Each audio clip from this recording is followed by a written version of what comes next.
Hola, voy a continuar con el tema anterior, el terremoto de San Juan. En general hay poca bibliografía de investigación, sí mucho orientada a el plan de reconstrucción de la ciudad, que se logró en parte por una alianza que hubo entre el peronismo, que gana las elecciones en 1946, y el partido de San Juan, escisión de la Unión Cívica Radical, el bloquismo, fundado por los hermanos Cantoni, que tuvo algunos resultados como fortalecer una alianza con el conservadurismo también y permitir la reconstrucción bastante dinámica de la ciudad, con aportes del presupuesto nacional y provincial, y también que el gobernador de San Juan, Leopoldo Bravo, fuera nombrado embajador en la Unión Soviética, el primer embajador que se envió a la Unión Soviética en la década del 50, cuando nuestro país volvió a tener relaciones diplomáticas que se habían cortado con la Revolución Rusa en 1917. Bien, ahora hay una cuestión que es la cuestión de la memoria, de los actores sociales, de la gente que vivía en la ciudad. Yo me acuerdo que mi abuela viajó unos años después del terremoto a las provincias de Cuyo, y cuando visitó San Juan todavía la gente vivía en las casas de emergencia que habían construido tanto el Estado Nacional como el Estado Provincial, porque hubo enseguida ayuda del Ejército y del Estado Nacional, que gobernaba un militar, el general Farrell, y Perón era el vicepresidente. Todavía no había sido electo presidente, como lo sería en 1946. Entonces, quizá la mayor riqueza esté en los testimonios de los actores sociales, de la gente de las diferentes clases sociales y las peripecias que tuvieron que pasar después de producirse este terremoto y los recuerdos que tienen muchos de ellos. Bien, hay testimonios muy valiosos.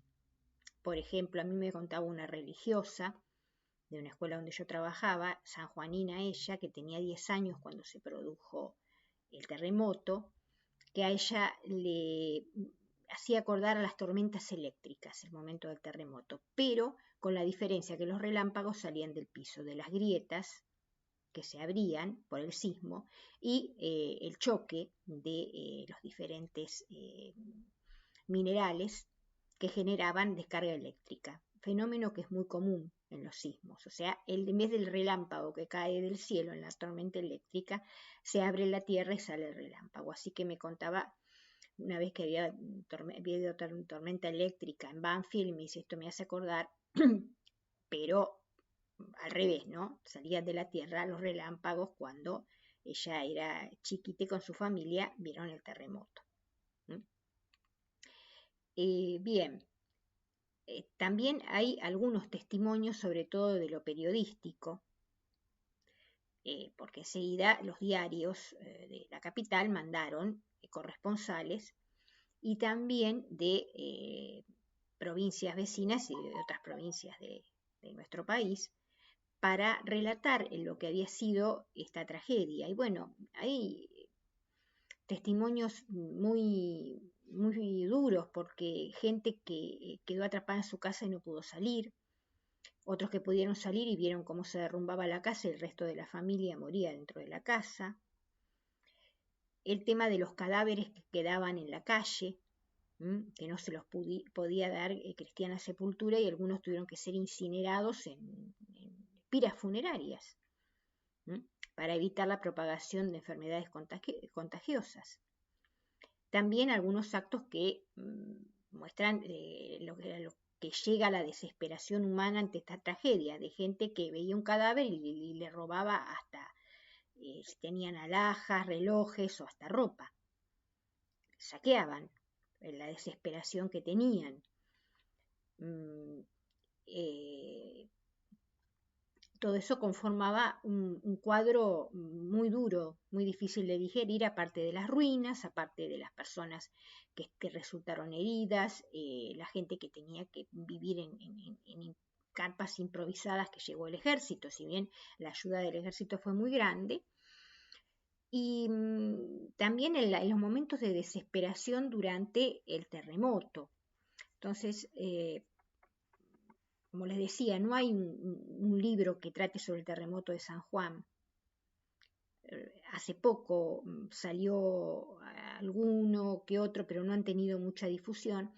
Pero sí tenemos, por ejemplo, que el escritor y novelista Antonio Di Benedetto, que también fue periodista, él era mendocino, él es autor de la famosa novela Sama, pero dirigió el diario Los Andes de Mendoza, pero también trabajó de periodista, y en un diario de Mendoza, el diario Libertad, en el año 1944 lo envía a él como corresponsal, y estos varios artículos que él han sido rescatados y han sido reeditados, muy interesantes, donde cuenta cómo era el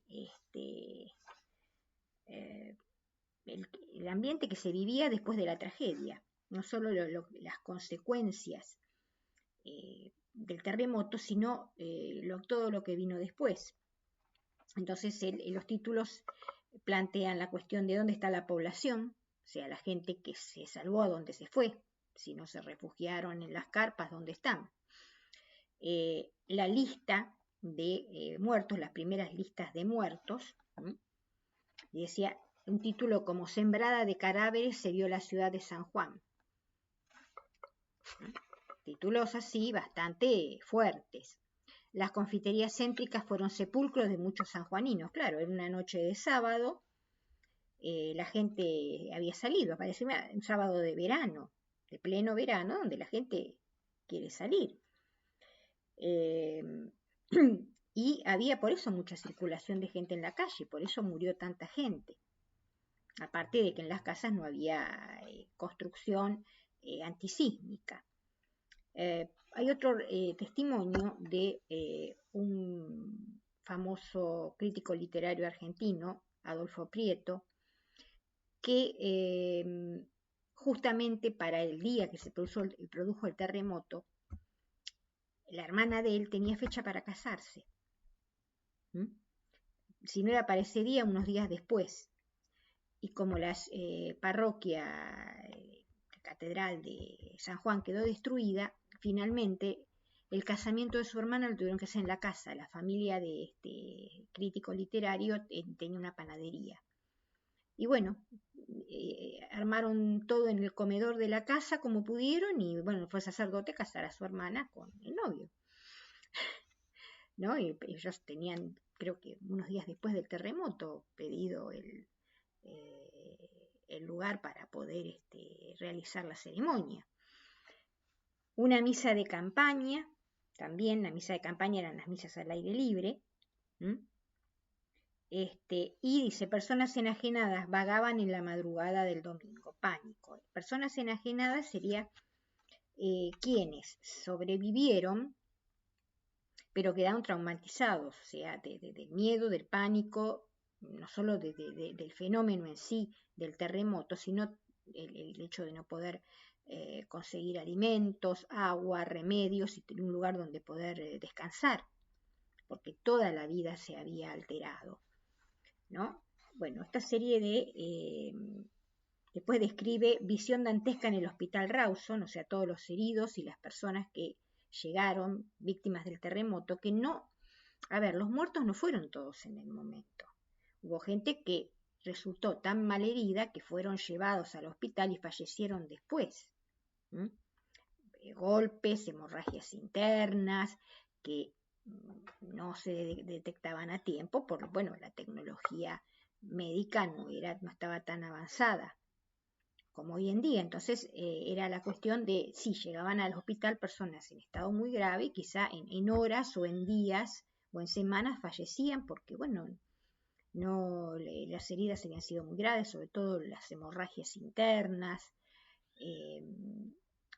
Esas cuestiones también no es que pasó el terremoto y bueno, sino todo lo que viene después. Son valiosos porque un testimonio de primera mano. Era corresponsal del diario La Libertad de Mendoza, que lo van a enviar para cubrir este hecho luctuoso. Esto está recopilado en los escritos periodísticos de este novelista y escritor, nacido en 1922 y fallecido en 1986, el autor de la famosa novela Sama.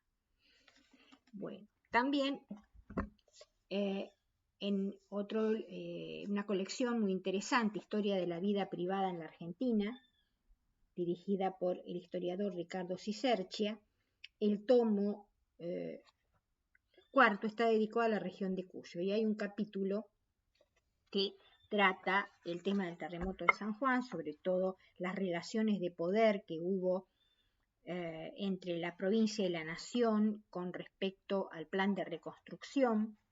Hay también muchas fotos que están tomadas del diario Crítica, el famoso diario Crítica. O sea,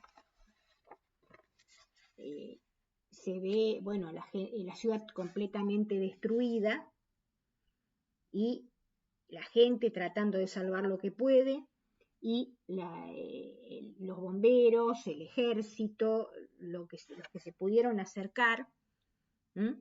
Pensemos que esto ya pasaron 81 años. Entonces, todo lo que se trabaja hoy para rescatar gente estaba de manera muy precaria todavía, ¿no? También se trasladaron personas a Buenos Aires, sobre todo chicos, para que pudieran recibir atención médica, porque muchos chicos quedaron huérfanos. Morían los padres y los chicos quedaban, así como también murieron muchos chiquitos. En realidad no hubo tampoco un trabajo estadístico bien hecho, porque hubo familias que quedaron diezmadas. Por ejemplo, esta religiosa que habla conmigo, no, gracias a Dios, sus papás, ella y creo que tenía sus hermanos sobrevivieron, pero y esta familia que conocía